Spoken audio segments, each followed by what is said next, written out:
Welcome to Amiga Ireland. I'm Irla. I'm Rob. And I'm Luke. And this time we've got some clips to share from our last Amiga Ireland meetup, where we had some really interesting talks. So some of these have already been shown online in video format by Miss Madeleine and Sensible Blogger. And they've both got some great content on their YouTube channel, so check them out. So first up, we've got Niall OBrollchain, Eddy, Carroll and Neil Cafferkey, who were three developers living and working in Ireland. Niall OBrollchain created the first commercially sold computer game on the Commodore 64 in Ireland. And Eddy Carroll created Snoop DOS on Amiga, of course. So we have an interview, a more full-length interview with Eddy Carroll that you can go back and check out in our archive. And Neil Cafferkey is the core AROS developer. And we have a brief chat with these guys. So here we go.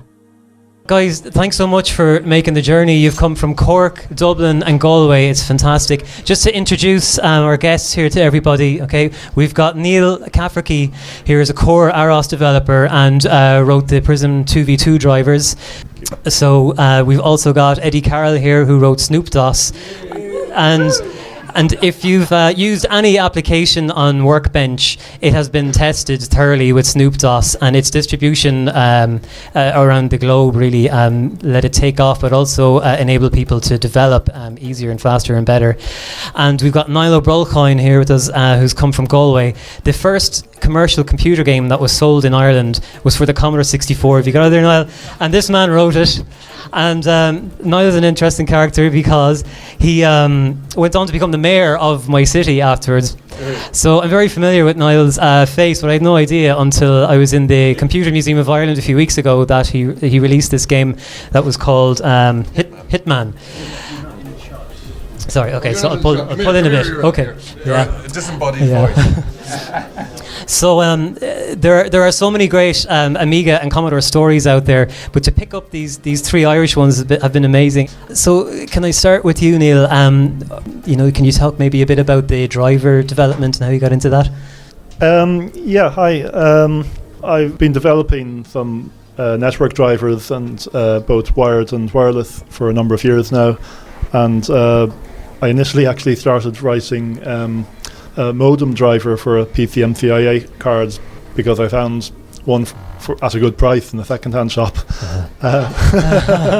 So I decided if I could use it on my Amiga, and it worked well enough, but I wanted to write a better driver for it, and that worked. And then I tried to find out what other PCMCIA cards could work with the Amiga, and first I tried the wired 3-com Ethernet cards and wrote a driver for those, and when that was out of the way, I had the idea of trying what were new at the time, Wi-Fi cards, and had a go at that. And the first version was quite easy because everybody was using web encryption or no encryption, and the cards did that without much software help. But then obviously flaws were discovered in web, so I did the new version, Prism 2.device version 2, and that was much harder because it needed WPA support and WPA2 for modern encryption. So recent encryption standards and Wi-Fi chipsets are more complicated, so hopefully I'll be able to keep up in the future, especially with WPA3 coming down the line after a new flaw was found in WPA2 last year. Well, the result of your work is running on that Amiga behind you there, which is my Amiga 1200. So Sir Lucas on Amiibay sells these network cards and provides instructions for how to get it running. So thanks to this Wi-Fi card, I've been able to do other stuff. So obviously there's things like the chat client, like Wookie Chat and stuff like that. And with the new SSL version, you can visit modern websites, even in iBrowse, depending on how they render. But people now have released things like there's a Dropbox client running on that. So I'm able to do something with Dropbox on a laptop or whatever, and if it's something like plain text, I can continue on the Amiga, which is fantastic. Brilliant, yeah. Yeah, it's so useful. It's great, and it allows the age we're kind of in now. There are so many different devices that work together that I find that years ago it used to be just the PC. You had your one desktop machine, but now you have a sort of a family of computers, and you can squeeze the Amiga into a little bit of that for certain jobs now, Indeed. especially thanks to Wi-Fi. Thank you. Yeah. Thanks very much. Eddy. Hello. Hello. When is the last time you've been to an event like this? Wow. I think the last Commodore-oriented event that I was at, a while ago. You're running out of fingers. I remember going to, I think it was 1994 DevCon in Florida, which was pretty memorable. That was when the AAA chipset was being talked about, and they had some early prototypes, and they were kind of showing them behind closed doors, but if you followed the right people you could kind of get a peek at them, and pretty much all the major Amiga developer names that you knew were at that conference. So that was a lot of fun. But we got to go to Disney World afterwards as well. Yeah, nice Kennedy touch. Space Centre, which was nice also. I travelled to that one with a bunch of the UK Amiga developers that I've met at previous DevCons. So we had a good time there. On a smaller scale, for the last, up until about probably 6 or 7 years ago, I used to go over to the UK every year for some of the ICPOG annual conferences that were held in the south of England. And they were very much like what we have here, only on a slightly smaller scale. People would bring along all their kit, people would be giving talks, they'd be doing demos, and generally everyone was staying in the same hotel for the whole weekend. So, but this is going to sound really bad. The generation that started all those were not replaced by a younger generation. So they have kind of petered out due to, let's just say, lack of participants, and leave it at that. Yeah, okay. So if I say I was maybe about 15 or 16 when I started going to those ones, and a lot of the people then were a lot older than me, and there weren't that many younger people coming in to fill the gaps. Okay. So sadly, a lot of them are no longer with us. And we had a really lovely interview with you just a few months back that's been very popular on the podcast and shared around a lot. And one thing you said at the time was that you were just discovering some of the recent developments, things like the Vampire, Aros, the newer OS4 machines that were coming out.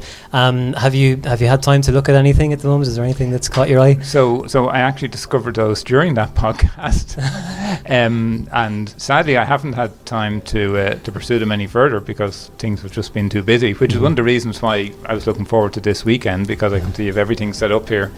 And I had intended to be down here at about lunchtime today so I could spend the afternoon playing with them, and sadly real life intervened yet again, but at least I'm here for all of tomorrow. Fantastic. So I can't wait to see what's Excellent. been happening in the last 10 years. I feel like I've been in a little time warp for 10 years, Amiga-wise. So everything I know about Amiga kind of stops around about the 1200. So Okay. I know that's not what actually happened. So Yeah, well, I know Aeon and Amiga Kit are going to have the A0222 on display here at some point, or at least that's the plan. So that'll be on display tomorrow. And I know Niall is going to have Aros on display as well. Thanks very much, Eddy. Niall. How are you? I'm good. Nearly. How about you? Have you been? Oh yeah, have you been good, to the good, Wild? good.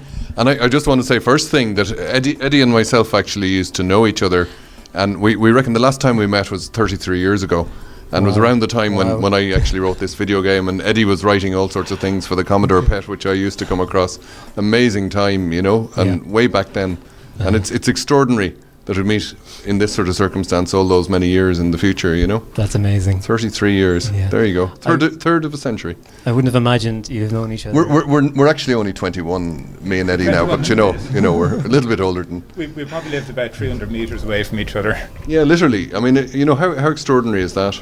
You know, and there we are meeting in Athlone, living in opposite sides of the country, Incredible.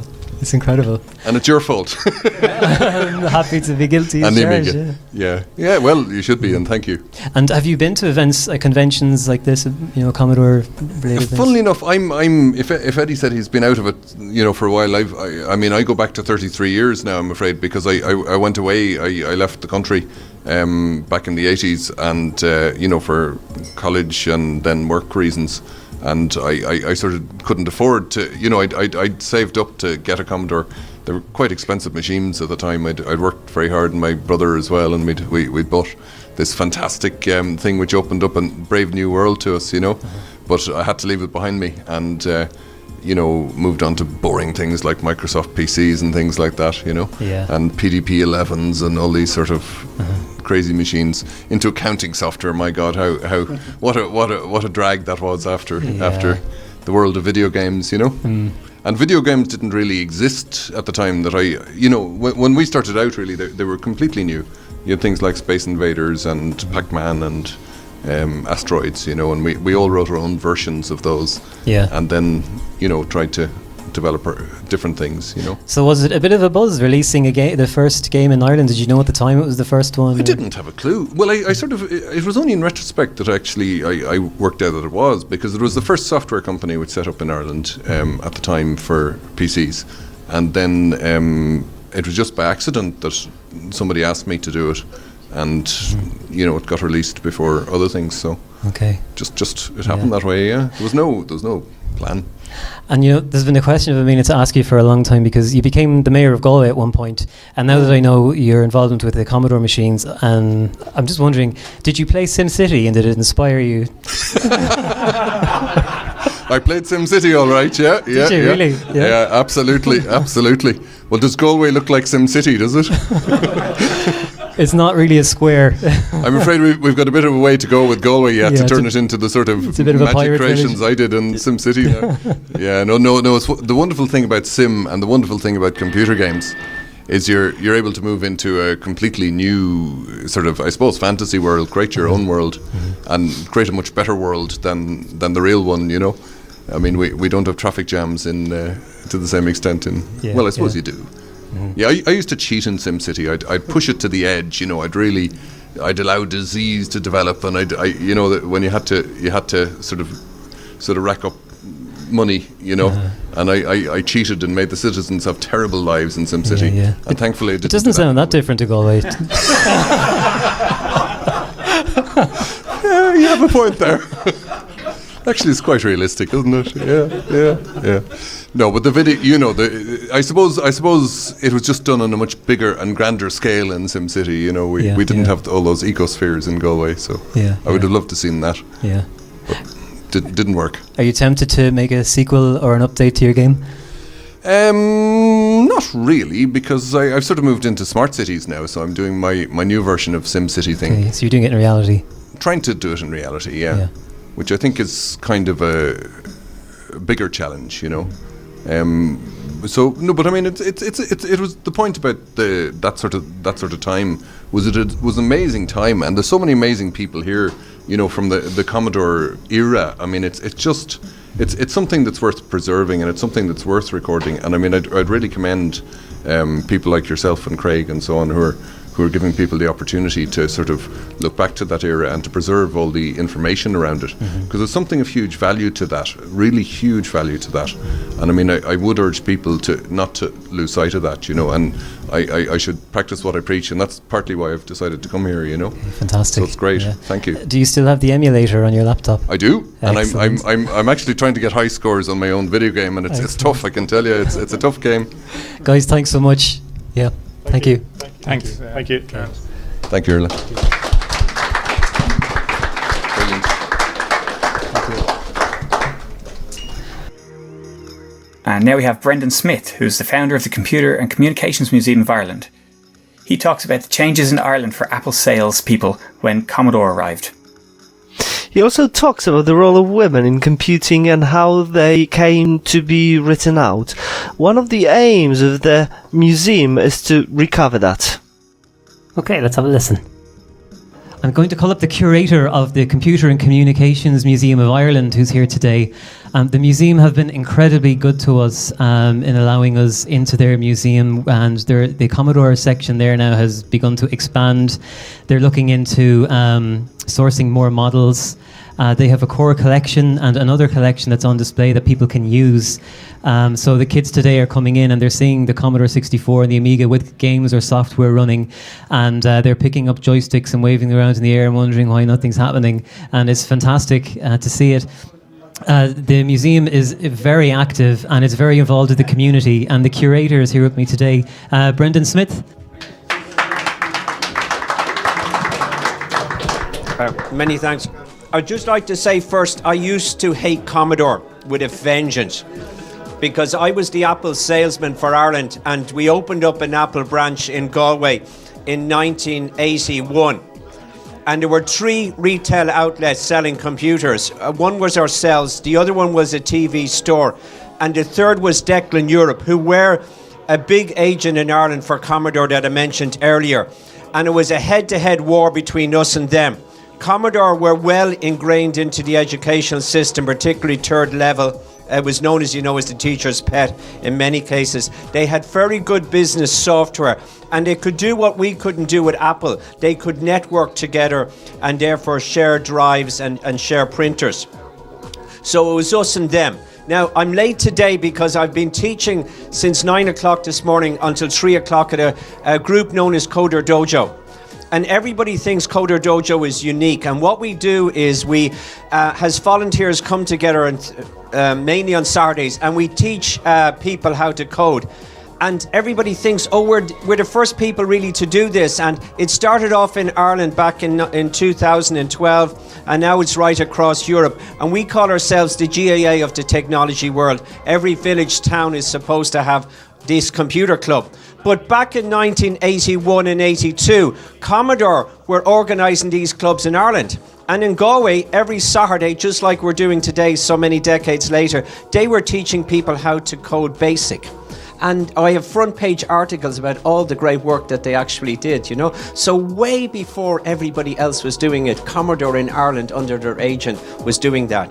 Now, as Jarlath says, we have lots of different sections in the museum, and it's not just a computer museum, it's a communications museum. And we always talk about where writing began, which is where communications began, really. And it was back 5,500 years in a place now known as Iraq, which was halfway between the great civilizations in India and Pakistan, known as Arapa, and on the other side was Egypt. And thanks to irrigation, we had civilization, people settled down, then international trade started to happen. And the first people to develop communications, we say, were accountants. So accountants today, people look on as very boring people. But back 5,500 years ago, they were keeping track of commodities. And if you look at what that writing was, it was hieroglyphics. And when we look at the little slabs that we have in the museum of writing, what's it all based on? Pictures. And if you look today on your phone, we're based on pictures. So writing has gone full circle. This was the international communications element. So pictures is where it started, and pictures is where it is at the moment. And if you're following the Bible or the Quran or anything, we know about the Tower of Babel. We all spoke the same language, and then we turned against God or whatever. Well, actually, we did have the same language, and that was writing. And then we look in the development of the libraries, which was the gatherings of information, of big data, as it was then with the Greeks, and then the Romans setting up libraries across the great world. And then when the German tribes and the Gothics came in, they were an oral people, they had no interest in writing, and they only used the books and libraries as fire fuel to keep them warm at night times. And then it was the great Irish monks. When we became Christianized, we went right across Europe and we collected all that data and transcribed it and so on. And then the next big changes in communications, and we have sections on this, was the 19th century with the development of European empires. They needed to keep track of their resources, their armies, moving them fast. So in the 19th century, we had the Industrial Revolution, the Scientific Revolution. We had development of international communications with the telegraph, with the railways, and with the typewriter, and with the Gestetner. So we have sections on that. And then we bring you up to the 1960s with the development of the mini computers. And in 1971, Galway opened up Digital Equipment Corporation, or Digital, then the second largest company in the world, computer company in the world, after IBM, opened up their first overseas operation, and that was in Galway, and we became the first digital city in Europe. And the reason why, that once they came, a lot of the other American multinationals came as well. And why did they come? They came for a number of reasons, but one of them was that we were about to enter the European market. We were also English speaking. We had a good we had a good educational system. And then Apple came in 1981. So from that era, Galway and Ireland became the hardware capital of Europe. Lots of the Americans opened up their operations here and then sold into the rest of Europe. So Ireland has a very long tradition of digital technology. And as I was saying, as the example was a Commodore, we also have a very long tradition of education and using computers in education. And we also have a very rich tradition of women. Women have been airbrushed out of their history books because of who writes the books, but the victors. The first computer program or algorithm was developed by Ada Lovelace. The first COBOL computer, first business programming language, was developed by Grace Hopper. A lot of the icons we use on Apple were developed by women like Susan Carey. So there's a lot of hidden histories. And women in many ways dominated computer programming up until the 70s. And a lot of the blame for women not being involved in computers as much as they should be is because of companies like Commodore. Because what happened was, with the desktop computers becoming very popular in the 1970s and home computers, how were home computers sold? A lot of them were sold using games. And what did parents do? They started to buy those game consoles and computers for the boys. So girls were left out of the loop, so to speak, and now we're playing catch up. So Earl is involved in the Computer Museum. Alana Kelly, who's here somewhere, is involved. Oh, there you are, Alana, is also involved in the Computer Museum. So I would ask you to come along, look at the history of computing, look at the role of young people, look at the role of Irish people, look at the role of women. So it's a good history, and it's a never-ending story of change. We bring it right up today with smart city technology, IoT, and so on. So it's a story, and it's a living story. Thanks, Brendan. And just before you finish up, you're starting a green screen streaming area. Right. Where can people tune into that? Yeah, well, I got the green screen today, so I haven't actually worked out the finer details, but I will put it up on the website over the next few weeks, which is ccmireland.com. Okay. Yeah. Thanks so much, Brendan. No problem. Thank you.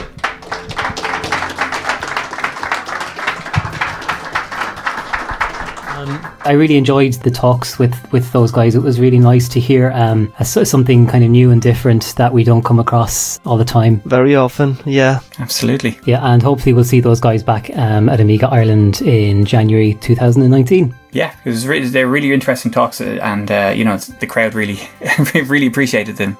Yeah, that's right. Okay, guys. Well, thanks everyone for listening, and we'll chat to you next time. Bye-bye. Bye-bye.